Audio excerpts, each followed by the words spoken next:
Hello everyone, এখন আমি তোমাদের সঙ্গে পশ্চিমবঙ্গ মধ্যশিক্ষা পর্ষদ অনুমোদিত 2025 সালের যে টেস্ট পেপার, সেই টেস্ট পেপারের 215 নম্বর পৃষ্ঠা সংখ্যায় যে ভূগোলের প্রশ্ন দেওয়া আছে, সেই ভূগোলের প্রশ্নের উত্তর এবং ছোট থেকে বড় সমস্ত প্রশ্নের উত্তর এবং তার সঙ্গে ম্যাপ পয়েন্টিং সব কিছুই আমি তোমাদের সঙ্গে আজকে আলোচনা করব। তো তোমরা একটু মন দিয়ে শোনো, দেখো ভালো লাগবে। কেমন? চলো শুরু করি। তো দেখো, এই যে পেজটা আছে এটা হচ্ছে 215 নম্বর পেজ।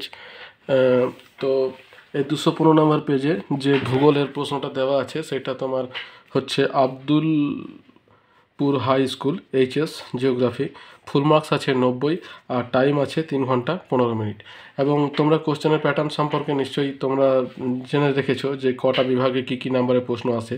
তো প্রথম যে বিভাগ ক আছে, সেই বিভাগে দেখো 14টা প্রশ্ন দেওয়া থাকে, এর মধ্যে কিন্তু কোনো অল্টারনেট থাকে না, অর্থাৎ 14টা প্রশ্নেরই উত্তর কিন্তু এখানে দিতে হয়। তো দেখো, প্রথম যে প্রশ্নটা আছে, ভূমিরূপ বিদ্যায় গ্রেড শব্দটি প্রথম ব্যবহার করেন, এটা হবে গিলবার্ট। ঠিক আছে, খটা হবে অ্যান্সার গিলবার্ট। নেক্সট হচ্ছে মাশরুম রক বলা হয় যে ভূমিরূপকে, সেটা হলো তোমার গৌর। হ্যাঁ, একে মাশরুম রক বলা হয়। তারপর আছে বায়ুমণ্ডলের যে স্তর থেকে বেতার তরঙ্গ প্রতিফলিত হয় তা হলো আয়োনোস্ফিয়ার, এটা হবে অ্যান্সার। লাস্টে যেটা আছে আয়োনোস্ফিয়ার। নেক্সট পেজে চলে আসি। দেখো, এরপরে যেটা আছে দেখতে পাচ্ছ, এই যে শীতল ভারী বায়ু মাধ্যাকর্ষণ শক্তির টানে পর্বতের গা বেয়ে নিচে নেমে এলে তাকে বলা হয় ক্যাটাবেটিক বায়ু। ঠিক আছে, এটা হচ্ছে ক্যাটাবেটিক। দু রকমের বায়ু হয়, শীতল হলে সেটা হয় ক্যাটাবেটিক আর উষ্ণ হলে হয় অ্যানাবেটিক। তারপর আছে দেখো, গ্র্যান্ড ব্যাংক হলো একটা মগ্নচড়া। এই দেখো, ক যেটা আছে এটাই হবে অ্যান্সার। গ্র্যান্ড ব্যাংক হলো একটা মগ্নচড়া। তারপরে যেটা আছে দেখো, নেক্সট হচ্ছে চন্দ্র সূর্য পৃথিবী একই সরলরেখায় অবস্থানকে বলা হয় কি? সিজিগি। উত্তর হবে সিজিগি, এটাই হবে তোমার অ্যান্সার, সিজিগি।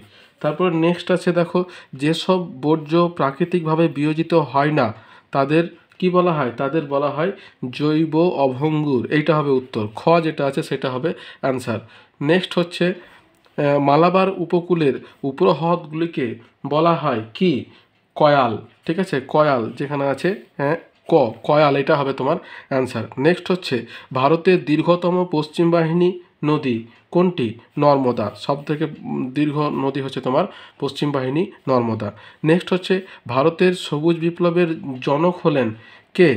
নরম্যান বোরলগ, এটা জেনে রাখো, সবুজ বিপ্লবের ইনি জনক ভারতে।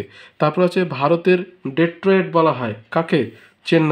চেন্নাইকে ভারতের ডেট্রয়েট বলা হয় মোটর গাড়ি নির্মাণ শিল্পের জন্য।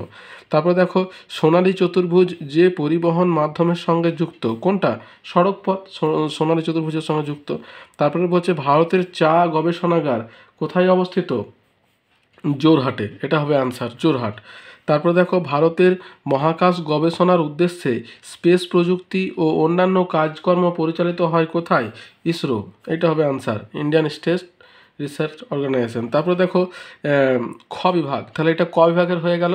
এবারে আমরা আসছি খ বিভাগ। খ বিভাগের প্রথম যেটা আছে এটা শুদ্ধ অশুদ্ধ। এখানে দেখো 6টা প্রশ্নের উত্তর দিতে হয় 1 নাম্বার করে। এখানে তোমার 7টা প্রশ্ন দেওয়া থাকে, অতএব 7টাই কিন্তু তোমরা করবে, যেটা ভুল হবে সেটা বাদ যাবে, ঠিক হলে সেটা তোমার থাকবে। তাহলে দেখো, কেবল শিলা দ্বারা গঠিত মরুভূমিকে সাহারায় হামাদা বলে, তাই কি? হ্যাঁ ঠিক, এটাই হচ্ছে সঠিক। তারপর দেখো, পর্বতের প্রতিপাদ ঢালে বৃষ্টিচ্ছায় অঞ্চলের সৃষ্টি হয় না, অনুপাত ঢালে বৃষ্টিচ্ছায় অঞ্চলের সৃষ্টি হয়, তাহলে এটা হচ্ছে তোমার ভুল। তারপর দেখো, জোয়ার ভাটার প্রবল শক্তিকে কাজে লাগিয়ে বিদ্যুৎ উৎপাদন সম্ভব, হ্যাঁ শুদ্ধ, এটা কিন্তু ঠিক। তারপর দেখো, আনাইমুদি হলো নীলগিরি পর্বতের সর্বোচ্চ শৃঙ্গ, আনাইগিরি হলো সর্বোচ্চ শৃঙ্গ, এটা হচ্ছে তোমার ভুল। তারপর আছে দেখো, এল নিনো ভারতের মৌসুমি বায়ুকে প্রভাবিত করে, হ্যাঁ অবশ্যই করে। তারপর দেখো, আউটসোর্সিং তথ্য প্রযুক্তি শিল্পের সঙ্গে জড়িত, আউটসোর্সিং, হ্যাঁ সঠিক। তারপরে দেখো, উপগ্রহ চিত্রে বনভূমি দেখানো হয় হলুদ রং দিয়ে, না এটা লাল রং দিয়ে দেখানো হয়। তারপরে দেখো, উপযুক্ত শূন্যস্থান, এখানেও দেখো 6টা করতে হবে, দেওয়া আছে তোমার 6টাই দিয়েছে। হ্যাঁ, তো দেখো এখানে প্রথম হচ্ছে ড্যাশ হলো ভূপৃষ্ঠের ক্ষয়ের শেষ সীমা। তাহলে কোনটাকে তোমার ভূপৃষ্ঠের ক্ষয়ের শেষ সীমা বলা হয়? সমুদ্রপৃষ্ঠ হলো ভূপৃষ্ঠের ক্ষয়ের শেষ সীমা। তারপরে হচ্ছে চীন সাগরে ক্রান্তীয় ঘূর্ণিঝড় ড্যাশ নামে পরিচিত? টাইফুন। উত্তর হবে টাইফুন। টয়াকার হস্যই ফয়রসৌ দন্তন্য টাইফুন। তারপরে দেখো তরল বর্জ্য ব্যবস্থাপনার প্রধান পদ্ধতি হলো কি? এটা হবে তোমার সিওয়েজ ট্রিটমেন্ট। সিওয়েজ ট্রিটমেন্ট, তরল বর্জ্য সিওয়েজ দন্তস্বরস্বী হস্য অন্তস্থিকার বর্গীর্য ট্রিটমেন্ট টয়রাফরস্বী ট্রিটমেন্ট ময়কা দন্তন টয়, বা ইংলিশেও তোমরা লিখতে পারো। তারপর দেখো বায়ুমণ্ডলের ড্যাশ স্তরে ওজোন গ্যাসের প্রাধান্য লক্ষ্য করা যায়? স্ট্র্যাটোস্ফিয়ার। ঠিক আছে, স্ট্র্যাটোস্ফিয়ার স্তরে ওজোন গ্যাসের অস্তিত্ব লক্ষ্য করা যায়। তারপরে বলছে দক্ষিণের ধান ভাণ্ডার বলা হয় কাকে? তামিলনাড়ুকে। এখানে হবে তোমার তামিলনাড়ু। বাংলাতেও লিখতে পারো, ইংলিশেও লিখতে পারো। তাহলে ড্যাশ ভারতের একটি শুল্ক মুক্ত বন্দর? কোনটা হবে? ভারতের শুল্ক মুক্ত বন্দর হচ্ছে তোমার কান্ডালা। ঠিক আছে, কান্ডালা হচ্ছে তোমার ভারতের একটা শুল্কমুক্ত বন্দর। আর ধান ভাণ্ডার শুধু তামিলনাড়ু নয়, এখানে তোমাকে বলতে হবে তামিলনাড়ুর তাঞ্জাভুরকে। হ্যাঁ, তাঞ্জাভুর। তয়াকার পিটপাড়া নয় বৈশাকার ভয়রসু র কয়েকার। তামিলনাড়ুর তাঞ্জাভুরকে দক্ষিণ ভারতের ধান ভাণ্ডার বলা হয়। তাহলে এটা হয়ে গেল শুল্কমুক্ত বন্দর কান্ডালা। এরপর দেখো দুটি একটি শব্দে উত্তর দাও। এখানেও 6টি করতে হবে, দেওয়া আছে 8টি, অর্থাৎ দুটো বেশি দেওয়া আছে। ঠিক আছে, তাহলে প্রথম প্রশ্ন কি আছে দেখো, পৃথিবীর বৃহত্তম পাদদেশীয় হিমবাহ কোনটি? তাহলে বৃহত্তম পাদদেশীয় হিমবাহ কোনটি হবে বলো তো? সবথেকে বড় তোমার বৃহত্তম মালাস্পিনা হচ্ছে তোমার সবথেকে বড় বৃহত্তম পাদদেশীয় হিমবাহ মালাস্পিনা। তারপরে বলছে বায়ুমণ্ডলের কোন স্তরে মেরুপ্রবাহ দেখা যায়? আয়োনোস্ফিয়ারে মেরুপ্রবাহ দেখা যায়। তারপরে হচ্ছে ভারতের সর্বাপেক্ষা কম ঘনঘনত্ব যুক্ত রাজ্যের নাম কি? অরুণাচল প্রদেশ। এটা দেখো ম্যাপ পয়েন্টিংও এসেছে। ঠিক আছে, আমি দেখাচ্ছি পরে তোমাদের। তারপরে দেখো ভারতের বৃহত্তম স্বাদু জলের হ্রদ কোনটি? উলার হ্রদ। সব থেকে বড় উলার হ্রদ হচ্ছে বৃহত্তম স্বাদু জলের হ্রদ। তারপরে আছে দেখো কৃষিক্ষেত্রে প্রাপ্ত দুটি বর্জ্যের নাম লেখো। ধানের তুষ, গমের খড়। হ্যাঁ, ধানের তুষ আর গমের খড়, এগুলো হচ্ছে কৃষিক্ষেত্রে বর্জ্য। তারপরে দেখো উপগ্রহ চিত্রের ক্ষুদ্রতম একক কি? পিক্সেল। সব থেকে ছোট হচ্ছে পিক্সেল। তারপরে আছে দেখো ভারতে কোন পদ্ধতিতে বেশি পরিমাণে জলসেচ করা হয়? কূপের মাধ্যমে। হ্যাঁ, কূপের মাধ্যমে সব থেকে বেশি জলসেচ করা হয়। তারপরে আছে কোন বন্দরকে ভারতের প্রবেশদ্বার বলা হয়? মুম্বাই বন্দরকে ভারতের প্রবেশদ্বার বলা হয়, যেটা ভারতের পশ্চিম দিকে অবস্থিত। এরপর দেখো ডান বাম দুটোকে তোমার ম্যাচ করতে হবে। এখানে দেখো প্রথমে যেটা আছে স্ট্র্যাটোস্ফিয়ার। স্ট্র্যাটোস্ফিয়ার হচ্ছে তোমার মৌক্তিক মেঘ, এটা হচ্ছে স্ট্র্যাটোস্ফিয়ার। তারপর আছে ক্রান্তীয় ঘূর্ণবাত। তাহলে ক্রান্তীয় ঘূর্ণবাতের সঙ্গে তোমার কোনটা যুক্ত মনে হচ্ছে? ক্রান্তীয় ঘূর্ণবাতের সঙ্গে তোমার টর্নেডো। হ্যাঁ, এটা হবে 1 নাম্বার। তারপর আছে তোমার মেট্রো রেল, এটা হচ্ছে তোমার কলকাতা। আর রেল ইঞ্জিন নির্মাণ তোমার হচ্ছে চিত্তরঞ্জন। তাহলে এরকম করে তোমরা দাগ দিয়েও যুক্ত করতে পারো, অথবা এই দিকে নাম্বার বা এই দিকে নাম্বার দিয়েও তোমরা করতে পারো। এরপর দেখো চলে আসছে আমাদের বড় প্রশ্ন, এই ছোট প্রশ্ন। নিচের প্রশ্নগুলির উত্তর দাও, বিকল্প লক্ষণীয়। দেখো এখানে তোমার টোটাল এই যে তোমার দুটো প্রশ্ন 6টা প্রশ্ন করতে হবে, 2 নাম্বার করে 12টা আছে, কিন্তু প্রত্যেকটার অল্টারনেটিভ দেওয়া আছে। এটা কিন্তু একটা সুবিধা, অর্থাৎ 6টা প্রশ্নের জন্য কিন্তু এখানে অথবা দিয়ে 12টা প্রশ্ন মোট দেওয়া আছে। তো দেখো আমি প্রত্যেকটাই তোমাদের বলছি, তোমাদের যেটা সুবিধা হবে সেটা তোমরা অ্যাটেম্প করো। তাহলে দেখো প্রথমে বলছে অবরোহণ বলতে কি বোঝো? দেখো অবরোহণটা হচ্ছে তোমার কি? অবরোহণ হলো তোমার ওই যে ক্ষয় বলতে, যেটাকে এক কথায় ক্ষয় বলতে পারো। আরোহণ আর অবরোহণ। আরোহণ মানে সঞ্চয়, অবরোহণ মানে ক্ষয়। ঠিক আছে, দেখো অবরোহণটা ভাষাতে কি বলছে আমি দেখাই তোমাদের। এই দেখো এখানে হচ্ছে অবরোহণ। হ্যাঁ, বলছে যে প্রক্রিয়ায় আবহবিকার পুঞ্জিত ক্ষয়, নদী, হিমবাহ প্রভৃতি বহির্জাত শক্তিসমূহের প্রভাবে ভূপৃষ্ঠের উঁচু জায়গাগুলি ধীরে ধীরে ক্ষয়ে গিয়ে ক্রমশ নিচু হয়ে আসে, সেই প্রক্রিয়া বা প্রক্রিয়াসমূহকে এক কথায় অবরোহণ বলে। উদাহরণ হচ্ছে অবরোহণের ফলেই সুউচ্চ পর্বত ক্ষয় হতে হতে প্রথমে ক্ষয়জাত পর্বত, তারপরে ক্ষয়জাত মালভূমি এবং শেষে ক্ষয়জাত সমভূমিতে পরিণত হয়। ঠিক আছে, নেক্সট প্রশ্ন কি বলছে দেখো, পলল শঙ্কু কাকে বলে? দেখো পলল শঙ্কু বলে যে জিনিসটা আছে ওইটা তোমার কি? ওইটা হচ্ছে ওই একটা বদ্বীপ গঠনের মানে বদ্বীপের অন্য নাম। এই দেখো এই যে পলল শঙ্কু, ত্রিকোণাকার পলল এই যে নদীর সঞ্চয়জাত ভূমিরূপ যেগুলো আছে, এই সঞ্চয়জাত ভূমিরূপের মধ্যে প্রথম যেটা আছে সেটা হচ্ছে ত্রিকোণাকার পলল ভূমি বা পলল ব্যজনী।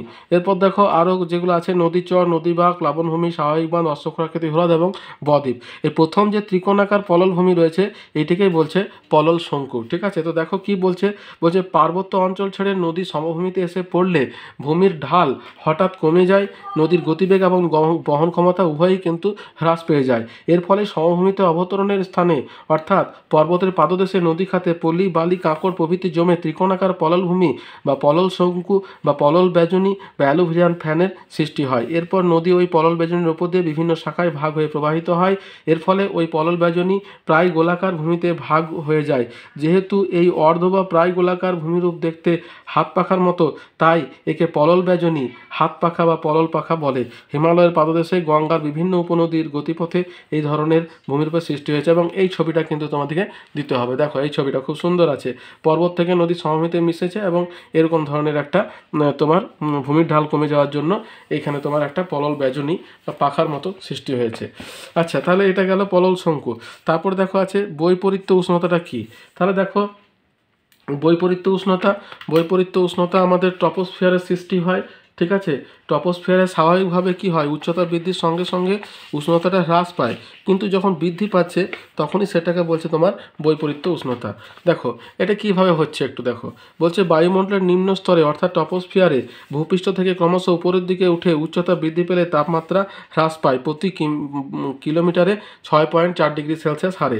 তাপমাত্রার এই হ্রাস হারকে তাপমাত্রার স্বাভাবিক হ্রাস হার বলা হয়। বিপরীত ধারণা কি, কিন্তু কোনো কোনো সময় উচ্চতা বাড়লে উচ্চতা না কমে বরং বেড়ে যায়। সাধারণত পার্বত্য উপত্যকায় শান্ত মেঘ মুক্ত রাত্রে পর্বতের ওপরের অংশে বায়ু দ্রুত তাপ বিকিরণ করে খুব ঠান্ডা এবং ভারী হয় এবং মাধ্যাকর্ষণ শক্তির প্রভাবে পর্বতের ঢাল বেয়ে নিচের উপত্যকায় নেমে আসে। দেখো এই চিত্রটা তোমাদেরকে দিতে হবে, নেমে আসে। এই বায়ুটিকে বলছে কি ক্যাটাবেটিক বায়ু। দেখো এটা কিন্তু শর্ট কোশ্চেনেও তোমাদের এসেছে, ক্যাটাবেটিক বায়ুর প্রভাবে বৈপরীত্য উষ্ণতা সৃষ্টি হয়, ক্যাটাবেটিক বায়ু। অন্যদিকে সারাদিন ধরে উষ্ণ হওয়া পর্বত পাদদেশে বায়ু হালকা হয়ে উপত্যকার ঢাল বেয়ে ঊর্ধ্বগামী হয়, এই বায়ুকে বলা হয় অ্যানাবেটিক। ফলে উপত্যকার নিচু অংশে উত্তাপ পর্বতের উপরের অংশের তুলনায় অনেক কমে যায়, একে বলা হয় বৈপরীত্য উত্তাপ। এই জন্য ইউরোপের অনেক জায়গায় লোকবসতি এবং কৃষিকাজ উপত্যকার নিচের দিকে না হয়ে পর্বতের উপরের ঢালে হতে দেখা যায়। বুঝতে পেরেছ? তাহলে এটা হলো তোমার বৈপরীত্য উত্তাপ। এরপরে কি আছে সমপ্রেস রেখা। তাহলে সমপ্রেস রেখা কি, তোমার সমান চাপ, প্রেস মানে হচ্ছে চাপ, তাহলে সমান চাপযুক্ত যে রেখা বা যে কাল্পনিক রেখা মানচিত্রে তাকে বলা হয় সমপ্রেস রেখা। অর্থাৎ মানচিত্রে যে কাল্পনিক রেখার দ্বারা সমান চাপ বিশিষ্ট স্থানগুলিকে যুক্ত করে দেখানো হয় তাকেই বলছে সমপ্রেস রেখা। ঠিক আছে, এর বৈশিষ্ট্য কী কী হবে, এগুলো তোমার একে অপরকে কখনো ক্রস করবে না। এরা যদি দূরে দূরে থাকে তখন তোমার পার্থক্য কম, কাছাকাছি থাকলে পার্থক্য বেশি। এগুলোর যে কালারে দেখানো হয় ব্রাউন কালার, সেটা তোমরা দেখাতে পারো। এগুলোই হচ্ছে তোমার সমপ্রেস রেখার বৈশিষ্ট্য। আর চিত্র দেখাতে পারো। এবারে বলছে স্ক্র্যাবার কি। তাহলে স্ক্র্যাবার কি বলো তো, স্ক্র্যাবার হচ্ছে তোমার দূষিত বায়ুকে শোধন করার যন্ত্র। ঠিক আছে, দেখো আমি তোমাদের দেখাচ্ছি স্ক্র্যাবার, ছবি সহই দেখাচ্ছি। এই দেখো স্ক্র্যাবার বলছে কলকারখানার দূষিত বায়ুকে পরিশুদ্ধ করার জন্য যে যন্ত্র ব্যবহার করা হয় তাকে স্ক্র্যাবার বলে। হ্যাঁ, এই যন্ত্রটি কলকারখানার নির্গত গ্যাসীয় বর্জ্য থেকে বিষাক্ত পদার্থকে শোষণ করে। স্ক্র্যাবার রাখা কলি চুন এবং জলের মধ্য দিয়ে দূষিত বায়ু চালনা করলে বস্তুকণাগুলি শোধিত হয়। স্ক্র্যাবার দু ধরনের হয়, আর্দ্র এবং শুষ্ক স্ক্র্যাবার। এই দেখো এরকম হচ্ছে যন্ত্রটা। ঠিক আছে, নেক্সট কি আছে দেখো ইউট্রোফিকেশন কি। তাহলে ইউট্রোফিকেশনটাকে যদি আমরা বাংলা করতে যাই তাহলে হচ্ছে তোমার কি অতি পুষ্টিকতা। হ্যাঁ, আমাদের শহরাঞ্চলের যে সমস্ত নোংরাগুলো যে জায়গাতে গিয়ে জমা হচ্ছে সেই জায়গার তোমার যে জলাশয় বা যে জায়গায় জমা হয় সেখানে হঠাৎ করে অক্সিজেনের মাত্রা কমে গিয়ে তোমার নোংরার পরিমাণ বেড়ে গিয়ে পুষ্টির হার বেড়ে গিয়ে তোমার কচুরিপানার সৃষ্টি করে। ওই পরিস্থিতিটাকে বলছে তোমার অতি পুষ্টিকতা। দেখো আমি তোমাদের দেখাই এখানে বইয়ের ভাষাতে কি বলছে। বলছে কৃষি জমির রাসায়নিক সার শহরের তরল আবর্জনা আবদ্ধ জলাশয়ে মিশে জলের পুষ্টির যোগান বাড়ায়, ফলে জলজ উদ্ভিদের দ্রুত বৃদ্ধি ঘটে, ফলে জল দূষিত হয় এবং জলজ প্রাণী ধ্বংস হয়। এটি হলো ইউট্রোফিকেশন। ঠিক আছে, তাহলে এই পরিস্থিতিটাকে বলছে তোমার ইউট্রোফিকেশন বা অতিপুষ্টিকতা। নেক্সট বলছে কৃষি বনসৃজন। তাহলে কৃষি বনসৃজন কি? কৃষির পাশাপাশি যে বনসৃজন, ঠিক আছে, এইটিকেই বলছে তোমার কৃষি বনসৃজন। অর্থাৎ কৃষক তার চাষবাস করবে এবং কৃষি জমির পাশে যে সামান্য ফাঁকা জায়গা থাকবে, সে তোমার জমির আল হতে পারে বা জোত হতে পারে, এই সমস্ত জায়গাগুলিতে সে বনসৃজন করবে। এই অবস্থাটিকেই বলছে তোমার কৃষি বনসৃজন। দেখো, কৃষিজ ফসল উৎপাদনের পাশাপাশি কৃষক যখন কাঠ, জৈব সার, ফলমূল প্রভৃতি পাওয়ার জন্য কৃষি জমির মাঝে মাঝে জমির সীমানা বরাবর অর্থাৎ অনাবাদি বা পতিত জমিতে প্রয়োজনীয় গাছ লাগিয়ে বনভূমি গড়ে তোলে, তখন তাকে বলা হয় কৃষি বনসৃজন। ঠিক আছে, নেক্সট প্রশ্ন কি আছে? মালনাদ কি? আচ্ছা, মালনাদ কি? আমি দেখো কৃষি বনসৃজনের আগেই তোমার সঙ্গে সঙ্গে মালনাদ কথাটা উল্লেখ করেছিলাম। দেখো এখানে মালনাদ কথাটা এখানে দেওয়া আছে। মালনাদ কি? কর্ণাটক মালভূমির পশ্চিম ভাগে মালনাদ নামে পরিচিত। দেখো মালনাদ ময়দান দুটো পাশাপাশি দেওয়া আছে, এখানে তোমার মালনাদটা প্রয়োজন, মালনাদ এখান থেকে লিখলেই তোমার হয়ে যাবে। সেটা হচ্ছে কর্ণাটকের মালভূমির পশ্চিম ভাগ মালনাদ নামে পরিচিত। মালনাদ শব্দের অর্থ হচ্ছে পাহাড়ি দেশ। মালনাদ এক ধরনের ব্যবচ্ছিন্ন মালভূমি। বেশ, মালনাদের ভূমির উঁচু নিচু, ঢেউ খেলানো, অর্থাৎ খুবই বন্ধুর প্রকৃতির। মালনাদের উচ্চতা যথেষ্ট বেশি হয়। ঠিক আছে, অনেক সময় মালনাদ এবং ময়দানের পার্থক্য এসেওছে কিছু কিছু পেপারে, তো সেখানে এখান থেকে লিখতে পারো। এরপর দেখো মালনাদের পরে কি আছে? আউটসোর্সিং বলতে কি বোঝো? তাহলে এটা দেখো তথ্য প্রযুক্তি শিল্পের অন্তর্গত একটা প্রশ্ন। অর্থাৎ তথ্য প্রযুক্তি শিল্পের কাজ যখন কন্ট্রাকচুয়াল বেসিসে কোনো একটা সংস্থাকে দিয়ে দেওয়া হয়, তখন সেটিকে বলছে আউটসোর্সিং। আমি তোমাদের বইয়ের ভাষাতে দেখাচ্ছি যে কোনটাকে আউটসোর্সিং বলছে। দেখো, যেসব শিল্পে কাঁচামাল পরিবেশ বা বাজারের তুলনায় শ্রমিকের দক্ষতার গুরুত্ব বেশি, হ্যাঁ, সেই শিল্পগুলিতে ব্যয় হ্রাস এবং উন্নতমান বজায় রাখার জন্য শিল্পের অনেক কাজই বাইরের সংস্থার মাধ্যমে করিয়ে নেওয়ার যে ব্যবস্থা করা হয় তাকে আউটসোর্সিং বলা হয়। আউটসোর্সিংয়ের মাধ্যমে যেসব কাজ করানো হয় তার মধ্যে তথ্য প্রযুক্তি, ক্রেতা পরিষেবা, কল সেন্টার সার্ভিস প্রভৃতি উল্লেখযোগ্য। ঠিক আছে, এটাকেই বলছে আউটসোর্সিং। এরপরে বলছে দেখো কি, নগরায়ন কাকে বলে? তাহলে নগরায়ন হচ্ছে তোমার নগরের সৃষ্টি, সেটাকেই নগরায়ন। ঠিক যেমন মরুকরণ, ঠিক তেমনি হচ্ছে তোমার নগরায়ন। নগরায়নের সংজ্ঞাটা আমি তোমাদের বইয়ে দেখাই কি আছে। এই দেখো নগরায়ন। নগরায়ন বলছে কোনো বসতি এলাকা যখন গ্রাম্য অবস্থা থেকে ধীরে ধীরে শহরে পরিণত হয়, ঠিক আছে, পরিবর্তনের সেই প্রক্রিয়াকে নগরায়ন বলে। অর্থাৎ কোনো একটি স্থানে শহর বা নগর সৃষ্টির প্রক্রিয়াকে নগরায়ন বলে। হ্যাঁ, তারপরে কি বৈশিষ্ট্য কি? নগরায়নের দুটি গুরুত্বপূর্ণ বৈশিষ্ট্য হলো নগরায়ন জনসংখ্যার দ্রুত বৃদ্ধি ঘটায় আর অকৃষি কাজে যুক্ত অধিবাসীদের সংখ্যাও ক্রমশ বাড়তে থাকে। তাহলে এগুলোই হচ্ছে তোমার নগরায়ন। এরপরে দেখো কি আছে, নগরায়নের পর আছে বৃহৎ স্কেলের মানচিত্র কাকে বলে? দেখো, বৃহৎ স্কেলের মানচিত্র মানে যখন তোমার কোনো একটা ছোট জায়গাকে বড় ম্যাপে দেখানো হবে। দেখো, বৃহৎ স্কেলের মানচিত্র বলছে যে মানচিত্রে কোনো ছোট এলাকাকে অনেক বড় করে বিশদভাবে দেখানো হয় তাকে বৃহৎ স্কেলের মানচিত্র বলে। উদাহরণ কি? মৌজা মানচিত্র, সাইট প্ল্যান, শহরের পরিকল্পনা মানচিত্র প্রভৃতি। ঠিক আছে, তাহলে এগুলো হচ্ছে তোমার বৃহৎ স্কেলের মানচিত্র। তারপর আছে ভারতের উপগ্রহ চিত্র কি কি কাজে ব্যবহার করা হয়? তার মানে কি বলছে? উপগ্রহ চিত্রের ব্যবহার, আর অন্য কিছু নয়। প্রশ্নটা ঘুরিয়ে দিয়েছে, তোমরা শুধু উপগ্রহ চিত্রের ব্যবহারটা যদি লেখো তাহলেই কিন্তু এটার উত্তর হবে। তাহলে দেখো উপগ্রহ চিত্রের ব্যবহার কি আছে।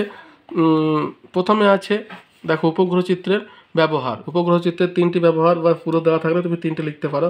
প্রথমে হচ্ছে ভূমির আবরণ এবং ভূমির ব্যবহার সংক্রান্ত তথ্য লাভ, ভূমির শ্রেণীবিভাগ, মানচিত্র তৈরি, ভূমি ব্যবহার সংক্রান্ত পরিবর্তন, এগুলো সবই কিন্তু করা হয়। তারপরে বলছে আবহাওয়া এবং প্রাকৃতিক বিপর্যয় ও ব্যবস্থাপনা সংক্রান্ত ব্যবহার, মানে মেঘাচ্ছন্নতা, ঝড়ের গতি প্রকৃতি, আবহাওয়ার পূর্বাভাস, ক্ষয়ক্ষতির পরিমাণ, আঞ্চলিক পুনর্গঠনের কাজ প্রভৃতি। তারপরে কি আছে? কৃষিক্ষেত্রে ব্যবহার, ফসলকে চিহ্নিতকরণ এবং মানচিত্র প্রস্তুত, রোগগ্রস্ত এবং ক্ষতিগ্রস্ত ফসল চিহ্নিতকরণ, এগুলো সবই হচ্ছে কৃষিক্ষেত্রে কিন্তু উপগ্রহ চিত্রের ব্যবহার। তারপরে হচ্ছে অরণ্যের পরিমাপ এবং সংরক্ষণ, অর্থাৎ যে পরিমাণ অরণ্য আছে সেগুলিকে তোমার পরিমাপ করা এবং সংরক্ষণের ব্যবস্থা করা। দাবানলের কারণে উদ্ভিদের ক্ষয়ক্ষতি দ্রুত জানার জন্য উপগ্রহ চিত্রের ব্যবহার করা হয়। ঠিক আছে, আবার অন্যান্য কি আছে? সমুদ্রে মাছের ঝাঁকের অবস্থান নির্ণয়, প্লাঙ্কটনের উপস্থিতি, সমুদ্র জলের উষ্ণতা নিরূপণ, সমুদ্রে ভাসমান হিমশৈলের অবস্থান এমনকি সমুদ্রগর্ভের ভূপ্রকৃতি নির্ণয় করার জন্য উপগ্রহ চিত্র ব্যবহার করা হয়। উপগ্রহ চিত্রের মাধ্যমে খনিজ সম্পদ জরিপ এবং পর্যবেক্ষণ করা সম্ভব হয়। শত্রুপক্ষের সেনাবাহিনীর বিভিন্ন গতি প্রকৃতি জানা যায়। তাহলে এইগুলো দেখো হচ্ছে তোমার উপগ্রহ চিত্রের ব্যবহার। তারপরে কি কি কাজে ব্যবহার হয়, এটা হয়ে গেল তোমার গ বিভাগ। এবারে আমরা চলে আসছি ঘ বিভাগে। ঠিক আছে, ঘ বিভাগের প্রথম প্রশ্ন কি আছে, বদ্বীপ কিভাবে সৃষ্টি হয়। ঠিক আছে, তাহলে বদ্বীপ কিভাবে সৃষ্টি হয়, আমরা তাহলে দেখি বদ্বীপ কিভাবে সৃষ্টি হয়। কোনো একটা জায়গাতে বদ্বীপ সৃষ্টির অনুকূল পরিবেশ থাকলেই তবে সেখানে বদ্বীপের সৃষ্টি হয়। তাহলে দেখো, নিম্ন গতিতে নদীর প্রধান কাজ হচ্ছে বদ্বীপ গঠন করা। ঠিক আছে, যার জন্য এখানে বলেছে নদীর নিম্ন গতিতে কীভাবে বদ্বীপ সৃষ্টি হয় বা নদীর মোহনায় বদ্বীপ গড়ে ওঠে কেন। দেখো কি বলছে, নিম্ন গতিতে নদী যতই মোহনার কাছে চলে আসে ততই ঢাল কমে যায় বলে নদীর স্রোতের বেগ এবং বহন ক্ষমতা উল্লেখযোগ্যভাবে হ্রাস পায়। এর ফলে তখন নদীর অবক্ষেপণ খুব বেড়ে যায়। নদীবাহিত কাদা বালি পলি মোহনার ব্যাপকভাবে সঞ্চিত হয়। এছাড়া নদীবাহিত এইসব পদার্থ সমুদ্র লবণাক্ত জলের সংস্পর্শে এসে জোটবদ্ধ ও ভারী হয়ে মোহনায় জমা হতে শুরু করে। এগুলি জমতে জমতে ক্রমশ মোহনায় গ্রিক শব্দ ডেল্টা বা বয়ের অক্ষর মাত্রা ছাড়া বয়ের মতো নতুন ভূভাগ বা বদ্বীপ সৃষ্টি করে। তবে বদ্বীপ গঠনের জন্য মোহনায় নদীর সঞ্চয়ের হার সমুদ্র স্রোতের অপসারণ ক্ষমতার তুলনায় বেশি হওয়া দরকার। এবার দেখো এখানে তোমার বদ্বীপের একটা উদাহরণ দিয়েছে, যে গঙ্গা ব্রহ্মপুত্র নদীর মোহনায় এইভাবে বদ্বীপ সৃষ্টি হয়েছে, সেটি বিশ্বের বৃহত্তম বদ্বীপ। এটা মাজুলি, গঙ্গা এবং ব্রহ্মপুত্রের মাঝে যে বদ্বীপটা সৃষ্টি হয়েছে সেটা মাজুলি, এবং এই চিত্রটা তোমরা দিতে পারো। ঠিক আছে, তাহলে এটাই হচ্ছে তোমার বদ্বীপ কীভাবে সৃষ্টি হয়। এরপরে কি আছে, আয়ন বায়ু এবং পশ্চিমা বায়ুর মধ্যে পার্থক্য। তাহলে আয়ন বায়ু এবং পশ্চিমা বায়ু দুটো বায়ু কিন্তু হচ্ছে তোমার নিয়ত বায়ু। ঠিক আছে, কিন্তু এদের একটা পার্থক্য, কিছু পার্থক্য আছে। একটা দিকের পার্থক্য তো দেখছোই, আয়ন বায়ুর অপর নাম হচ্ছে পূর্বালি বায়ু, আর পশ্চিমা বায়ু হচ্ছে পশ্চিমা বায়ু। তাহলে উভয় গ্রন্থে 5 থেকে 25 ডিগ্রি অক্ষাংশের মধ্যে আয়ন বায়ু প্রবাহিত হচ্ছে, সেই জায়গায় পশ্চিমা বায়ু হচ্ছে 35 থেকে 60 ডিগ্রির মধ্যে। এটা উষ্ণমণ্ডলে প্রবাহিত হয়, এটা নাতিশীতোষ্ণ মণ্ডলে প্রবাহিত হয়। এটি উভয় গোলার্ধের উপক্রান্তীয় উচ্চচাপ বলয় থেকে নিরক্ষীয় নিম্নচাপ বলয়ের দিকে প্রবাহিত হচ্ছে, আর এটি উভয় গোলার্ধের উপক্রান্তীয় উচ্চচাপ বলয় থেকে মেরুবৃত্ত প্রদেশের নিম্নচাপ বলয়ের দিকে প্রবাহিত হচ্ছে। তারপরে কি আছে, অপেক্ষাকৃত উচ্চ অক্ষাংশ থেকে নিম্ন অক্ষাংশের দিকে প্রবাহিত হচ্ছে, এটা একটা পার্থক্য।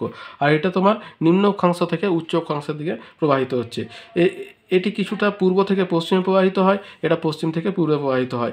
এই বায়ু ক্রমশ উষ্ণ হয় বলে জলীয় বাষ্প ধারণ ক্ষমতা বেড়ে যায়, আর এই বায়ু জলীয় বাষ্প গ্রহণ ক্ষমতা কমে যায়। ঠিক আছে, আয়ন বায়ুর গতিপথে খুব কম বৃষ্টিপাত হয়, আর এর প্রভাবে বেশি বৃষ্টিপাত হয়। ঠিক আছে, এগুলো টুকরো টুকরো করে দেবে, একসঙ্গে লিখো না। ঠিক আছে, টুকরো টুকরো করলে কিন্তু তোমাদের লিখতে সুবিধা হবে, পয়েন্ট বাড়বে, যে এক্সামিনার তার দেখতে সুবিধা হবে সবেরই। ঠিক আছে, আয়ন বায়ুর গতিপথে বৃষ্টিপাত কম, পশ্চিম ভাগে যথেষ্ট পরিমাণে বৃষ্টিপাত হয়।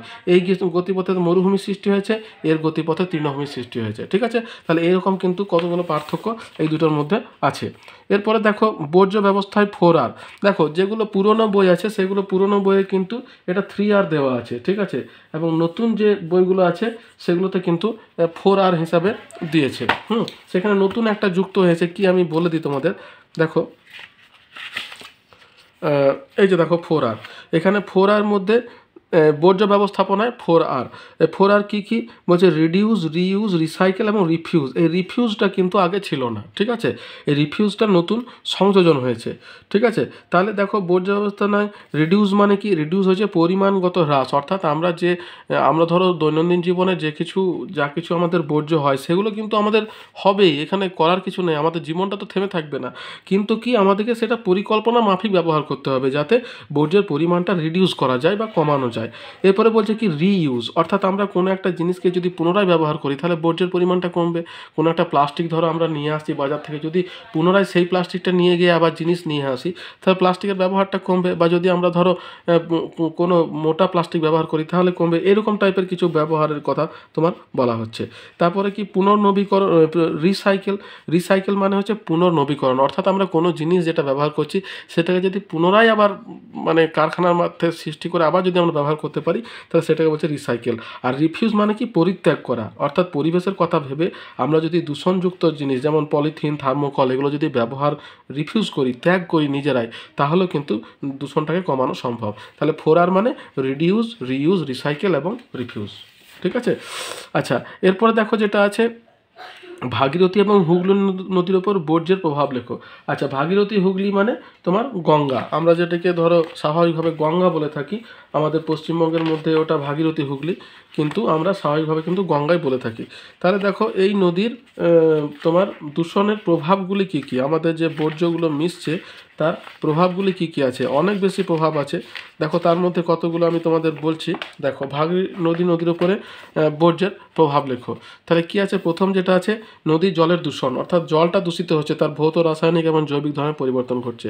নদীর নাব্যতা হ্রাস, অর্থাৎ বর্জ্যগুলি পড়ে গিয়েছে, প্লাস্টিক হোক, শিল্পজাত দ্রব্য হোক, যাই হোক, নদীর নাব্যতাটা কিন্তু হ্রাস হয়ে যাচ্ছে। জলবাহিত রোগের সংক্রমণ, অর্থাৎ তোমার যে সমস্ত রোগ জলবাহিত সেগুলো কিন্তু তোমার দূষণের জন্য আরও বেশি করে হচ্ছে। তারপরে কি, জলজ বাস্তুতন্ত্রের ক্ষতি, অর্থাৎ জলে যে সমস্ত প্রাণীগুলো থাকছে তাদের কিন্তু বসবাসের পক্ষে আর উপযুক্ত হচ্ছে না দূষণের কারণে। কৃষিকাজে ক্ষতি, অর্থাৎ কৃষি জমিতে যখন এই জল ব্যবহার করা হচ্ছে তখন তারও কিন্তু ক্ষতি হচ্ছে।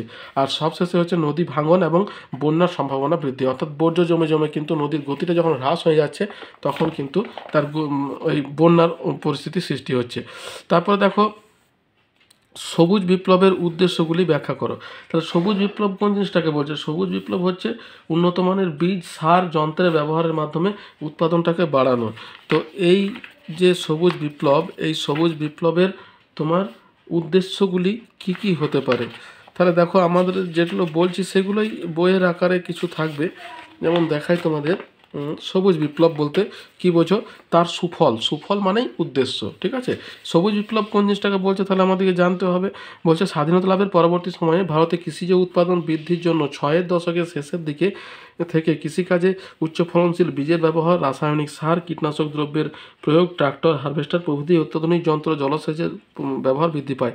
এই ব্যবস্থা অবলম্বনে 1968 সাল থেকে 1978 সালের মধ্যে পাঞ্জাব, হরিয়ানা, উত্তরপ্রদেশ, পশ্চিমবঙ্গে গম উৎপাদনে, শুধুমাত্র গম, ঠিক আছে, গম উৎপাদনে যে অভূতপূর্ব উন্নতি হয় সেই অভূতপূর্ব উন্নতিকে সবুজ বিপ্লব আখ্যা দেওয়া হয়, ঠিক আছে। তাহলে এটা হলো সবুজ বিপ্লব। এর উদ্দেশ্য কী ছিল বা সুফল কী ছিল, বলছে খাদ্যশস্যের উৎপাদন বৃদ্ধি, অর্থনৈতিক অবস্থার উন্নতি, পোকামাকড়ের উপদ্রব হ্রাস, জাতীয় আয় বৃদ্ধি, শস্য উৎপাদন স্বয়ম্বর করা, ঠিক আছে। তাহলে এই যে সুফল বা উদ্দেশ্য এগুলো কিন্তু তোমার বলতে হবে। আর এর তো কুফল যেগুলো আছে সেটা তো আসেনি, তোমরা পড়ে রাখতে পারো। হ্যাঁ, তাহলে দেখো এরপরে দেখো হয়ে গেল সবুজ বিপ্লবের উদ্দেশ্য। এবারে আছে তোমার মৃত্তিকা ক্ষয়ের কারণগুলি লেখো। তাহলে দেখো আমাদের যে মৃত্তিকা হচ্ছে, মৃত্তিকার কিন্তু ক্ষয় হচ্ছে, এই ক্ষয়ের পিছনে আমরাই কিন্তু দায়ী। আমরা গাছকে কেটে নষ্ট করছি, বা আমরা পরিকল্পনা মাফিক যে চাষবাসের প্রসেস সেই প্রসেসকে মেনে চলছি না। তাহলে এরকম কিছু কিছু কারণ আছে। দেখো মৃত্তিকা ক্ষয়ের কারণ কি আছে, বলছে মৃত্তিকা ক্ষয়ের কারণ ঝড় বৃষ্টি, বায়ুপ্রবাহ, নদী ক্ষয়, সমুদ্র তরঙ্গ, ধস প্রভৃতি প্রাকৃতিক কারণ এবং মানুষের অনিয়ন্ত্রিত এবং অবিবেচনাপ্রসূত কার্যাবলী, যেমন বৈজ্ঞানিক পদ্ধতিতে চাষ, যথেচ্ছ বৃক্ষচ্ছাদন, অনিয়ন্ত্রিত পশুচারণ ইত্যাদির ফলে ভারতে মৃত্তিকা ক্ষয় ঘটে থাকে, ঠিক আছে। তাহলে এগুলোই হচ্ছে মৃত্তিকা ক্ষয়ের কারণ। এগুলোকে তোমরা আবার বড় করে পয়েন্ট হিসাবে তোমার ব্যবহার করে লিখতে পারো, ঠিক আছে। তাহলে মৃত্তিকা ক্ষয়ের কারণ। এরপর আছে দেখো ভূসমলয় উপগ্রহ এবং সূর্য সমলয় উপগ্রহের মধ্যে 3টি পার্থক্য। তাহলে এই দুটি উপগ্রহের পার্থক্য কি কি আমি তোমাদের দেখাই। এই দুটো, একটা উত্তর দক্ষিণে, একটা পূর্ব পশ্চিমে প্রদক্ষিণ করে, ঠিক আছে। একটা তোমার হচ্ছে ওই, এই দেখো সমুদ্রপৃষ্ঠ থেকে 36,000 কিলোমিটার উচ্চতায় আছে জিও স্টেশনারি উপগ্রহ, আর সমুদ্রপৃষ্ঠ থেকে 700 থেকে 900 কিলোমিটার উচ্চতায় আছে সান সিনক্রোনাস উপগ্রহ। নিরক্ষরেখার বরাবর পৃথিবীর মতো সমগতিতে পশ্চিম থেকে পূর্বে ঘুরছে, আর এটা হচ্ছে উত্তর থেকে দক্ষিণে। পৃথিবীর গতিতে ঘোরে বলে একই দ্রাঘিমা রেখায় স্থির থাকে, অর্থাৎ এই যাবতীয় জায়গায় অবস্থান করে এবং এই জন্য প্রতি ঘন্টায় একই জায়গায় বহু চিত্র সংগ্রহ করে, আর একই অক্ষাংশে একই স্থানীয় সময় ধরে এবং অনিয়মিত সময়ের ব্যবধানে তথ্য সংগ্রহ করে। আর এটা হচ্ছে এনভায়রনমেন্টাল মনিটরিং স্যাটেলাইট, এটা হচ্ছে তোমার রিসোর্স মনিটরিং স্যাটেলাইট। এই 3টে পার্থক্য তোমার এই দুটো স্যাটেলাইটের মধ্যে আছে, ঠিক আছে। এবার দেখো যেটা আছে উপগ্রহ চিত্রের ব্যবহার এবং গুরুত্ব লেখো। তাহলে উপগ্রহ চিত্রের ব্যবহার ও গুরুত্ব দুটো আলাদা কিন্তু নয়, একটাই জিনিস, হ্যাঁ, একটাই, যেটাই গুরুত্ব সেটাই ব্যবহার। হ্যাঁ, তাহলে দেখো উপগ্রহ চিত্রের ব্যবহার কি কি আছে, হচ্ছে ভূমির আবরণ এবং ভূমির ব্যবহার সংক্রান্ত তথ্য লাভ। ঠিক আছে, অর্থাৎ ভূমির শ্রেণীবিভাগ, কী ধরনের ভূমি, মানচিত্র তৈরি করা, ভূ ব্যবহার সংক্রান্ত পরিবর্তন, এগুলো হয়ে থাকে। আবহাওয়া এবং প্রাকৃতিক বিপর্যয় ব্যবস্থা সংক্রান্ত ব্যবহার, ওই যে মেঘাচ্ছন্নতার পরিমাণ, ঝড়ের গতি প্রকৃতি, আবহাওয়ার পূর্বাভাস, ক্ষয়ক্ষতির পরিমাণ, আঞ্চলিক পুনর্গঠন প্রভৃতি কাজগুলো কিন্তু উপগ্রহ চিত্রের সাহায্যে হয়। কৃষিক্ষেত্রে কীভাবে ব্যবহার করছে, কৃষিক্ষেত্রে বলছে ফসল চিহ্নিতকরণ এবং মানচিত্র প্রস্তুত, বিভিন্ন ফসল চিহ্নিত করা এবং তাদের শ্রেণীবিভাগ, মানচিত্র প্রস্তুতে উপগ্রহ চিত্র ব্যবহার করে। রোগগ্রস্ত এবং ক্ষতিগ্রস্ত ফসল চিহ্নিতকরণ, অর্থাৎ সেখানে সার কী ধরনের ওষুধ প্রয়োগ করতে হবে সেগুলো। এবার অরণ্যের পরিমাপ এবং সংস্কার, অরণ্যের অবস্থান, আয়তন, তারপরে কোথাও যদি তোমার দাবানলের সৃষ্টি হয় সেটা দ্রুত কীভাবে নিবারণ করা যায়, তা সবই কিন্তু উপগ্রহ চিত্রের সাহায্যে করা যায়। আর অন্যান্যের মধ্যে কী আছে দেখো, অন্যান্যের মধ্যে সমুদ্রে মাছের ঝাঁকের অবস্থান নির্ণয়, প্লাঙ্কটনের উপস্থিতি, সমুদ্র জলের উষ্ণতা নিরূপণ, সমুদ্রে ভাসমান হিমশৈলের অবস্থান, এমনকি সমুদ্রগর্ভের ভূপ্রকৃতি নির্ণয় করার জন্য ও উপগ্রহ চিত্র ব্যবহার করা হয়। উপগ্রহ চিত্রের মাধ্যমে খনিজ সম্পদ জরিপ এবং পর্যবেক্ষণ করা সম্ভব হয়। শত্রুপক্ষের সেনাবাহিনীর বিভিন্ন গতি প্রকৃতি সম্পর্কে জানা যায়। তাহলে এইগুলো হচ্ছে তোমার উপগ্রহ চিত্রের গুরুত্ব বা ব্যবহার, গুরুত্ব ও ব্যবহার। ঠিক আছে, এবার দেখো ইয় বিভাগ, তাহলে ঘ বিভাগ হয়ে গেল। এবারে আমরা আসছি ইয় বিভাগে। ইয় বিভাগে প্রথমে কি আছে, হিমবাহের ক্ষয়কার্যের ফলে সৃষ্ট ভূমিরূপ, তিনটে ভূমিরূপ। ঠিক আছে, অনেকগুলো ভূমিরূপই আছে কিন্তু এর মধ্যে তিনটে তোমাকে দিতে হবে। এবার তিনটে তোমার যে তিনটে তোমার সুবিধা মনে হবে, ভালো মনে হবে, সেগুলো তোমরা দিতে পারো। দেখো প্রথমে যেটা আছে সেটা হচ্ছে যে করি। হ্যাঁ, এতগুলো ভূমিরূপ কিন্তু আছে, করি, এরিটি, পিরামিড চূড়া, ঝুলন্ত উপত্যকা, ইউআকৃতির উপত্যকা, ক্র্যাগেন্টেল, রসেমতনায় ফিয়র্ড এবং কর্তিত স্পার, এগুলোর মধ্যে যে তিনটে তুমি দিতে পারো। তাহলে করি কি, করি তোমার টেবিলের মতো আকৃতি বিশিষ্ট একটা ভূমিরূপ। এর কিছু বৈশিষ্ট্য আছে, দেখো ডেক চেয়ারের, এই দেখো এখানে খাড়া দেওয়াল, অর্ধবৃত্তাকার গর্ত, উল্টানো কুঁড়ে ঘরের মতো অংশ করি। এর উদাহরণ কি, হিমালয়, আলপস প্রভৃতি অঞ্চলে করি দেখতে পাওয়া যায়। আর চিত্র হিসাবে দেখো এই চিত্রটা যদি তোমরা দাও তাহলে তিনটেই একসঙ্গে হবে, করি, এরিটি এবং পিরামিড চূড়া। এরিটি কোন জিনিসটাকে বলছে, পাশাপাশি যখন দুটি করি সৃষ্টি হয় তখন তার মাঝের যে উঁচু ক্রমশ যে মধ্যবর্তী সংকীর্ণ খাড়া শিরাটা, তীক্ষ্ণ প্রাচীরের মতো অংশকে বলা হয় এরিটি। এগুলির বৈশিষ্ট্য কি, তোমার এগুলি প্রায় ছুরির ফলার মতো ধারালো হয়। কোনো অংশ যদি ভেঙে যায় তাহলে সার্ক থেকে অন্য সার্কে যাওয়ার গিরিপথ সৃষ্টি হয়। ঠিক আছে, আর পিরামিড চূড়া কি, যে পাশাপাশি যখন এরিটি সৃষ্টি হয় তখন মাঝের যে উচ্চভূমিটা থাকছে, যেমন এই দেখো এখানে পাশাপাশি এরিটি সৃষ্টি হয়েছে, মাঝের এই যে উঁচু অংশটাকে, এটাকে বলছে পিরামিড চূড়া। আর এগুলো হয়ে গেল। এবার তুমি ঝুলন্ত উপত্যকা দিতে পারো। ঝুলন্ত উপত্যকা হচ্ছে প্রধান হিমবাহের সঙ্গে যখন ছোটো ছোটো উপহিমবাহ এসে যুক্ত হয় তখন উপহিমবাহের অংশগুলো কিন্তু ঝুলন্ত অবস্থায় থাকে, তাই একে ঝুলন্ত উপত্যকা বলে। হ্যাঁ, তারপরে তোমার হিমদ্রোণী, মানে তোমার হিমবাহের যে উপত্যকা সেটাকে ইউ আকৃতির হয়, একে হিমদ্রোণী বলা হয়। ক্র্যাগ অ্যান্ড টেল, এরকমগুলো কিন্তু তোমরা দিতে পারো, তবে যে কোনো তিনটে বলেছে তিনটেই তোমাদেরকে দিতে হবে। এরপর দেখো চিত্রসহ নিয়ত বায়ু প্রবাহের বিবরণ দাও। তাহলে দেখো নিয়ত বায়ু প্রবাহের যে বিবরণ, নিয়ত বায়ু প্রবাহ তিনটে আছে। একটা হচ্ছে আয়ন বায়ু, পশ্চিমা বায়ু এবং মেরুবায়ু, এই তিনটে, এবং তার সঙ্গে যে চাপ বলের সম্পর্ক, এগুলো কিন্তু তোমাকে দিতে হবে। এই দেখো নিয়ত বায়ু প্রবাহের উৎপত্তি এবং গতিপথের বিবরণ। তাহলে তিনটে বায়ু, আয়ন, পশ্চিমা এবং মেরু। আয়ন বায়ুকে আবার দুটো ভাগে, প্রত্যেকটাকে দুটো ভাগে ভাগ করছে, উত্তর পূর্ব আয়ন বায়ু, দক্ষিণ পূর্ব আয়ন বায়ু। পশ্চিমা বায়ুকে দক্ষিণ পশ্চিম পশ্চিমা বায়ু, উত্তর পশ্চিম পশ্চিমা বায়ু, উত্তর পূর্ব মেরুবায়ু, দক্ষিণ পূর্ব মেরুবায়ু, এই ভাগে ভাগ করা হচ্ছে। এবার দেখো আয়ন বায়ু। এবারে এই ছবিটা তুমি যদি প্রথমে এঁকে নাও তাহলে কিন্তু তোমার বর্ণনা করতে সুবিধা হবে। দেখো এটা নিরক্ষীয় নিম্নচাপ, এই দুটো কর্কটীয় মকরী উচ্চচাপ, সুমেরু বৃত্ত প্রদেশের নিম্নচাপ, কুমেরু বৃত্ত প্রদেশের নিম্নচাপ, আর মেরু উচ্চচাপ, মেরু উচ্চচাপ। এবার দেখো উত্তর গোলার্ধে এই যে ডান দিকে, দক্ষিণ গোলার্ধে বাম দিকে বেগে প্রবাহিত হচ্ছে, তাহলে এই দুটোকে বায়ুকে একসঙ্গে পূর্বালি বলছে।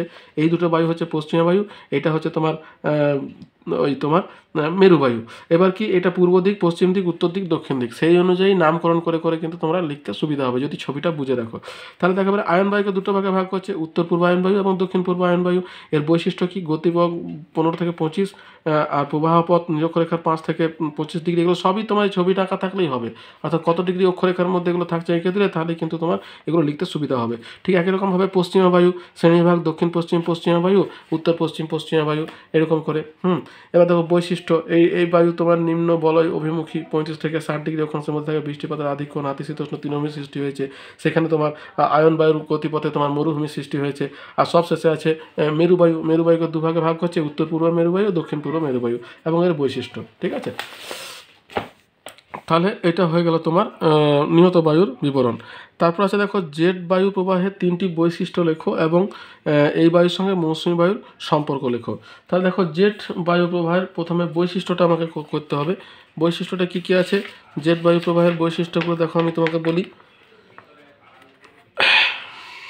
জেট বায়ু প্রবাহের বৈশিষ্ট্য প্রথমে দেখো আছে এর বৈশিষ্ট্য হচ্ছে জিওস্ট্রফিক বায়ু। হ্যাঁ, প্রথম যেটা বলছে জিওস্ট্রফিক বায়ু, ঊর্ধ্ব বায়ুমণ্ডলে জেট বায়ু প্রবাহ সমচাপ রেখার সমান্তরালে প্রবাহিত হয়, তাই একে জিওস্ট্রফিক বায়ু নামে পরিচিত। গতিবেগ 100 থেকে 500 কিলোমিটার প্রতি ঘন্টা।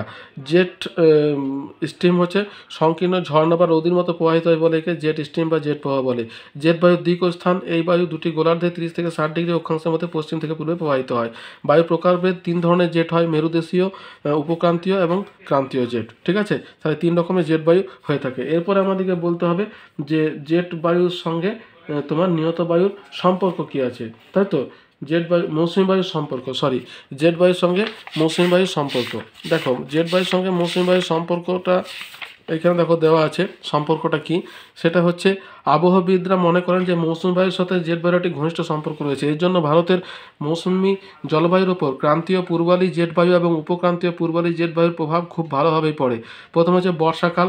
বর্ষাকালে কি বলছে যে ক্রান্তীয় পূর্বালি জেট বায়ুর প্রবাহ পথ, ক্রান্তীয় পূর্বালি জেট বায়ু জুন মাসে ভারতের ওপর দিয়ে প্রবাহিত হয়। ওই সময় বায়ুস্রোত চীনের দক্ষিণ উপকূল থেকে আরম্ভ করে থাইল্যান্ড, ভারতীয় দ্বীপ দিয়ে পেরিয়ে আফ্রিকার পূর্ব দিকে সুদান হয়ে সাহারা গিয়ে শেষ হয়। গতিবেগ হচ্ছে 100 থেকে 200 কিলোমিটার। মৌসুমী বায়ুর ওপর প্রভাব হচ্ছে প্রকৃতপক্ষে ভারতের দক্ষিণ পশ্চিম মৌসুমী বায়ুর সঠিক সময়ে আগমন এবং সক্রিয়তা বহুলাংশে ক্রান্তীয় পূর্বালি জেটের অবস্থানের উপর নির্ভর করে।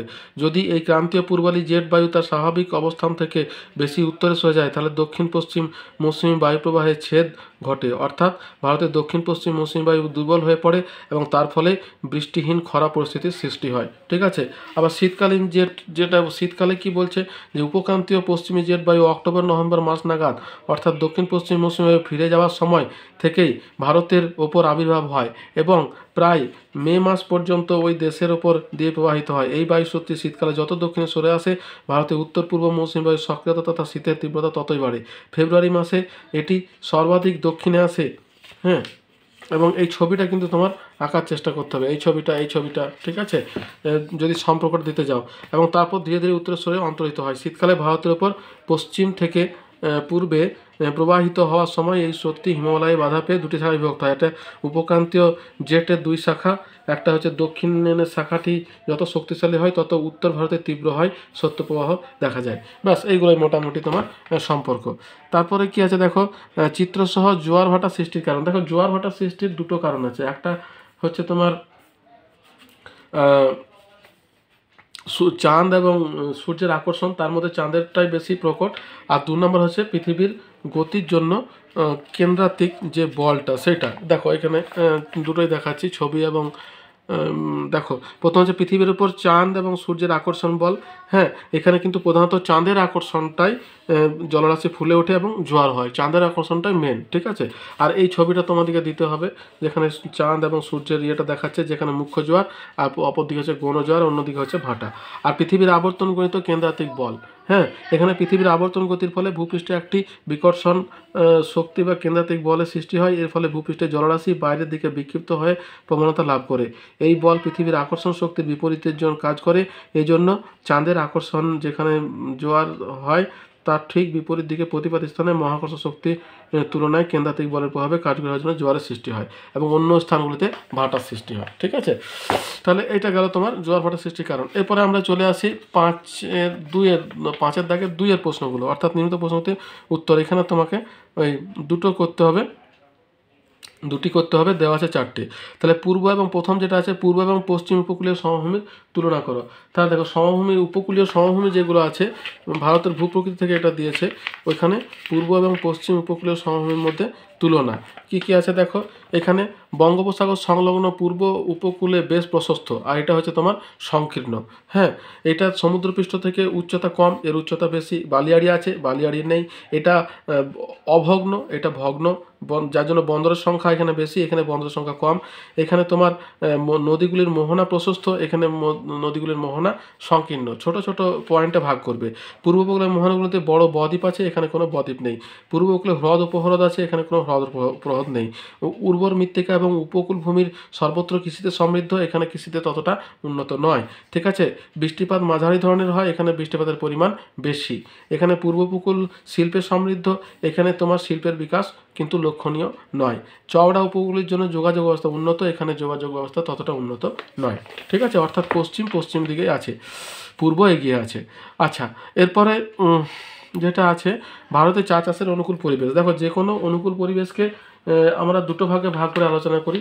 একটা হচ্ছে প্রাকৃতিক এবং অপ্রাকৃতিক। প্রাকৃতিকের মধ্যে আছে তোমার ভূপ্রকৃতি, জলবায়ু, মৃত্তিকা, আর অপ্রাকৃতিকের মধ্যে আছে তোমার শ্রমিক, পরিবহন, মূলধন এবং বাজার। এবার চায়ের ক্ষেত্রে দেখো কিভাবে দেওয়া আছে। প্রাকৃতিকের মধ্যে এবারে শুধু তোমাকে সংখ্যাগুলো জানতে হবে, পয়েন্টগুলো আমি কিন্তু তোমাকে বলেই দিলাম। প্রাকৃতিক পরিবেশের মধ্যে জলবায়ু উষ্ণতা কত দরকার, 16 থেকে 30 ডিগ্রি সেলসিয়াস উষ্ণতার প্রয়োজন। বৃষ্টিপাত হচ্ছে 150 থেকে 250 সেন্টিমিটার। এবং অন্যান্য হচ্ছে তোমার গুমোট আবহাওয়া, ঘন কুয়াশা, শিশির বা তুহিন তীব্র রোদ চা চাষের পক্ষে ক্ষতিকর। আর এখানে আরেকটা যেটা দরকার সেটা হচ্ছে ছায়া প্রদানকারী বৃক্ষ। চার পান এই দুটো কিন্তু তোমার ডাইরেক্ট সান রেকে সহ্য করতে পারে না। ঠিক আছে, এতে কিন্তু গুণমান কমে যায়। তারপর আছে মৃত্তিকা। মৃত্তিকা কীরকম দরকার, লৌহ সমৃদ্ধ উর্বর দোআঁশ মাটি এবং পার্বত্য তৃণভূমির জৈব পদার্থ সমৃদ্ধ মাটি 4 নজেম চা চাষ পক্ষে ভালো। হ্যাঁ, ঢালু জমি, চা গাছের গোড়ায় জল জমলে গাছের ক্ষতি হয়, এই জন্য মালভূমি বা পাহাড়ের ঢালে চা চাষ হয়। এবার উচ্চতা, ওই তুষারপাতের সম্ভাবনা মুক্ত খুব উচ্চ পার্বত্য ঢালে সবচেয়ে উৎকৃষ্ট চা উৎপন্ন হয়। এবার হচ্ছে অর্থনৈতিক পরিবেশের মধ্যে শ্রমিক। দেখো, এখানে কিন্তু ওই মহিলা এবং শিশু শ্রমিকের, নারী এবং শিশু শ্রমিকের প্রয়োজন হয় ওই চা গাছের পাতা তোলার জন্য। বেশ, এরপরে কী আছে, অন্যান্য কী আছে, চা হচ্ছে বাগিচা ফসল, আধুনিক যন্ত্রপাতি, সার, কীটনাশক পদ্ধতি ব্যবহারের সুযোগ সুবিধা এবং যথেষ্ট মূলধন, উন্নত পরিবহন ব্যবস্থা, অভ্যন্তরীণ এবং আন্তর্জাতিক চাহিদা প্রভৃতির উপর চা চাষ নির্ভর করে। আচ্ছা, এরপরে কী আছে দেখো, পূর্ব ভারতে লৌহ ইস্পাত শিল্পের কেন্দ্রীভবনের কারণগুলি কী কী। দেখো, লৌহ ইস্পাত হচ্ছে একটা ভারী শিল্পের অন্তর্গত। ঠিক আছে, ভারী শিল্পের একটা বৈশিষ্ট্য কী, এটা কিন্তু তোমার কাঁচামালের কাছেই কিন্তু এটাকে গড়ে তুলতে হয়। আর যদি দূরে অবস্থান করা হয় তাহলে কি হবে, এই শিল্প কিন্তু তোমার ক্ষতির সম্মুখীন হবে। তাহলে পূর্ব ভারতে কেন গড়ে উঠছে, তার কারণ এখানে কাঁচামালটা পাচ্ছে তার জন্য। ঠিক আছে, দেখো কি আছে, পূর্ব ভারতে, পূর্ব এবং মধ্য ভারতে কেন্দ্রীয় ভবনের কারণ। তো পূর্ব ভারতে বলেছে, পূর্ব ভারতে তুমি বলবে পূর্ব ভারতে কী আছে, দুর্গাপুর, বার্নপুর, কুলটি, জামশেদপুর, রোরকেল্লা, বোকারো। হ্যাঁ, মধ্য ভারতে আছে একমাত্র ভিলাই। ঠিক আছে, তাহলে এইগুলো তোমার পূর্ব ভারতের মধ্যে পড়ছে। এবারে কেন হয়েছে, প্রথমে হচ্ছে তোমার কাঁচামালের সহজলভ্যতা। কাঁচামালের সহজলভ্যতা, কাঁচামাল কি, ভারতের রানীগঞ্জ, ঝরিয়া, বোকারো, গিরিডি, তালচের, ঝাড়খণ্ড, তালচের, মধ্য ভারতের এই সমস্ত জায়গাগুলো থেকে তোমার ওই কয়লা আর আকরিকগুলো পাওয়া যাচ্ছে। ঠিক আছে, আর জলের সহজলভ্যতা, তাহলে এই সমস্ত অঞ্চলের উপর দিয়ে যে নদীগুলো বয়ে গেছে, যেমন দামোদর, বরাকর, সুবর্ণরেখা, খড়কাই, শঙ্খ, ব্রাহ্মণী, এই সমস্ত নদী থেকে শিল্পের প্রয়োজনীয় জল পাচ্ছে। তা পর্যাপ্ত বিদ্যুৎ, দেখো এই সমস্ত শিল্পকে তোমার বিদ্যুৎ দেওয়ার জন্য দুর্গাপুর, মেজিয়া, ডিসেরগড়, বক্রেশ্বর, পাত্রাতুয়া, বোকারো, ঝাড়খণ্ড, তালচের প্রভৃতি জায়গাতে তোমার এই বিদ্যুৎ, তাপবিদ্যুৎ এবং জলবিদ্যুতের কেন্দ্র করা হয়েছে, যার জন্য বিদ্যুৎ পাওয়া যাচ্ছে। উন্নত পরিবহন, দেখো উন্নত পরিবহন বলতে এই সমস্ত জায়গাগুলি, অর্থাৎ পূর্ব ভারত কিন্তু NH2, দেখো এটা কিন্তু এখন NH2 নয়, এটা পুরনো, তাই এখন এটা NH19 হয়ে গেছে। তাহলে 19, 6, 23, 31, 33 প্রভৃতি জাতীয় সড়কের সঙ্গে যুক্ত আছে। আর কি আছে, কলকাতা বন্দর, বিশাখাপত্তনম এবং পারাদ্বীপের মতো বন্দরগুলির সান্নিধ্য, যা জলপথের সুবিধা করে। এছাড়া কি আছে, সুলভ শ্রমিকের প্রাচুর্য, উন্নত বাজার এবং চাহিদা, এইসবের জন্য কিন্তু উন্নতি লাভ করেছে। আচ্ছা, তাহলে এটা গেল তোমার কেন্দ্রীয় ভবনের কারণ। সব শেষে রয়েছে ভারতের জলবায়ু নিয়ন্ত্রণের প্রধান কারণগুলি আলোচনা করো। তাহলে দেখো, জলবায়ু নিয়ন্ত্রণের কারণ বা জলবায়ু নিয়ন্ত্রক, ঠিক আছে, এই দুটোই একই। তাহলে দেখো জলবায়ু নিয়ন্ত্রণের কারণগুলি কী কী আছে আমি দেখাই তোমাদের। এই দেখো নিয়ন্ত্রণের ভূমিকা। প্রথমে কি আছে, অক্ষাংশগত অবস্থান, অর্থাৎ অক্ষাংশ যেভাবে আছে সেই অনুযায়ী সূর্যালোক আমাদের পাই এবং সেই অনুযায়ী আমাদের ঋতু পরিবর্তন হয়, তাই অক্ষাংশটা একটা প্রভাব বিস্তার করে। 2 নম্বর হচ্ছে হিমালয় পর্বতের অবস্থান। দেখো হিমালয় পর্বত আছে বলে সাইবেরিয়ান শীত থেকে আমাদেরকে রক্ষা করছে। তারপরে তোমার শৈলক্ষেপ প্রকৃতির বৃষ্টিপাত হচ্ছে, এগুলো আমাদের পাওনা। ভূপ্রকৃতি কি, উত্তর এবং দক্ষিণ ভারতের পার্বত্য অঞ্চলে অধিক উচ্চতার জন্য গ্রীষ্মকাল মনোরম, কিন্তু উত্তর মধ্য দক্ষিণ ভারতে গ্রীষ্মকালে কিন্তু খুবই কষ্টদায়ক। তারপর হচ্ছে সমুদ্র সান্নিধ্য, অর্থাৎ যে সমস্ত জায়গাতে সমুদ্র আছে জলবায়ু সমভাবান প্রকৃতির হয়। এরপর আছে মৌসুমী বায়ু, আর্দ্র দক্ষিণ পশ্চিম মৌসুমী বায়ু এবং শুষ্ক উত্তর পূর্ব মৌসুমী বায়ু। প্রধানত এই দুটি মৌসুমী বায়ু ভারতের জলবায়ুকে নিয়ন্ত্রণ করে। ব্যাস। আর অন্যান্য নিয়ন্ত্রণ কি, এই জেট বায়ু কিছুটা প্রভাব বিস্তার করে, ক্রান্তীয় ঘূর্ণিঝড় এবং পশ্চিমী ঝঞ্ঝা, এল নিনো এবং লা নিনোর প্রভাব, এগুলো কিন্তু কখনো কখনো নিয়ন্ত্রণ করে থাকে। হ্যাঁ, হঠাৎ করে এলে তখন প্রাকৃতিক দুর্যোগ হিসেবে সেটিকে গণ্য করা হয়। হয়ে গেল, তাহলে তোমাদের বড় প্রশ্নের উত্তর কমপ্লিট। এবারে কি করতে হবে, আমাদেরকে ম্যাপ পয়েন্টিংটা করতে হবে। তো ম্যাপ পয়েন্টিংটা আমি তোমাদের দেখাই। এইখানে কিন্তু ম্যাপ পয়েন্টিংটা না একটু অন্যরকমভাবে দিয়েছে, বুঝতে পেরেছো তো? মানে আগেকার যেগুলো আছে তার থেকে এটা একটু অন্যরকম। হ্যাঁ, প্রথম যেটা আছে দেখো পশ্চিমঘাট পর্বত। দেখো পশ্চিমঘাট পর্বত কোনটা, এটা হচ্ছে পশ্চিমঘাট পর্বত, পশ্চিম দিকে একদম পুরো লম্বা হয়ে, এটা পশ্চিমঘাট, এইদিকে আছে পূর্বঘাট। তো পশ্চিমঘাট এখানে দেখিয়ে দিলাম, এখানে 1 নাম্বার লিখে দিলাম পশ্চিমঘাট পর্বতমালা। নেক্সট কি আছে, গোদাবরী নদী। দেখো এটা হচ্ছে তোমার ভারতের একটা পূর্ববাহিনী নদী এবং দক্ষিণ ভারতের সবথেকে বৃহত্তম নদী। একে দক্ষিণ ভারতের গঙ্গাও বলা হয়। তাহলে এই দেখো এইরকম জায়গাতে এসে মিশছে, তো এরকম করে এরকম এখানে এসে এইদিকে প্রবাহিত হয়ে এখানে তোমার এই পূর্বের সাগরে এসে মিশছে। তাহলে 2 নম্বর হচ্ছে গোদাবরী। তারপর কি আছে, মান্নান উপসাগর। দেখো মান্নান উপসাগর এই জায়গাতে অবস্থিত, শ্রীলঙ্কার ভারতের মাঝে যে এই জায়গাটা, এটা হচ্ছে মান্নান উপসাগর। 3 নাম্বার মান্নান উপসাগর। তারপর কি আছে, 4 নাম্বার হচ্ছে বছরে 2 বার বৃষ্টিপাতযুক্ত অঞ্চল, করমণ্ডল উপকূল। এই যে এই মান্নান উপসাগর ঠিক উপরে এই যে এই অংশটা, এটা পুরোটা হচ্ছে করমণ্ডল উপকূল। করমণ্ডল উপকূল, বছরে 2 বার বৃষ্টিপাতযুক্ত অঞ্চল, এটা কত, 4 নাম্বার, এখানে লিখে দেবে 4। ব্যাস। তারপর কি আছে, একটি ইক্ষু উৎপাদক অঞ্চল। দেখো এই জায়গাটায় নেপালের প্যারালালি এই যে জায়গাটা আছে এইখানটা, এটা হচ্ছে একটা ইক্ষু উৎপাদক অঞ্চল। অনেক সময় আসে উত্তর ভারতের ইক্ষু উৎপাদক অঞ্চল, তো এটাই হবে, অসুবিধা নেই। তারপরে কি আছে, ভারতের সর্বনিম্ন জনঘনত্বপূর্ণ অঞ্চল অরুণাচল প্রদেশ। এই দেখো এই জায়গাতে একেবারে পূর্ণ চায়নার বর্ডার বরাবর এই যে এই অংশটা এরকম করে আবার এরকম করে, এটা হচ্ছে অরুণাচল প্রদেশ, সর্বনিম্ন জনঘনত্বযুক্ত অঞ্চল, এখানে লিখবে 6। তারপর আছে ভারতের পূর্ব উপকূলের একটি বন্দর বিশাখাপত্তনম। এই দেখো এইরকম জায়গাতে আছে বিশাখাপত্তনম এইখানে। হ্যাঁ, পূর্ব উপকূলের একটি বন্দর, 7 নাম্বার হচ্ছে বিশাখাপত্তনম। এছাড়া তুমি হলদিয়া দিতে পারো, হলদিয়াটাও দেওয়া যেতে পারে। তারপরে কি আছে দেখো, ভারতের বৃহত্তম পেট্রো রসায়ন শিল্প কেন্দ্র, এটা হচ্ছে তোমার জামনগর। হ্যাঁ, রিলায়েন্স দ্বারা পরিচালিত। এই দেখো এই জায়গাতে আছে গুজরাটে ঠিক এই জায়গাতে আছে জামনগর, গুজরাট, বৃহত্তম পেট্রোকেমিক্যাল ইন্ডাস্ট্রি, যেটা তোমার রিলায়েন্স দ্বারা পরিচালিত। তারপর আছে কি, পূর্ব ভারতের একটি মহানগর কলকাতা। এই যে এরকম জায়গাতে আছে কলকাতা হচ্ছে বৃহত্তম মহানগর 9।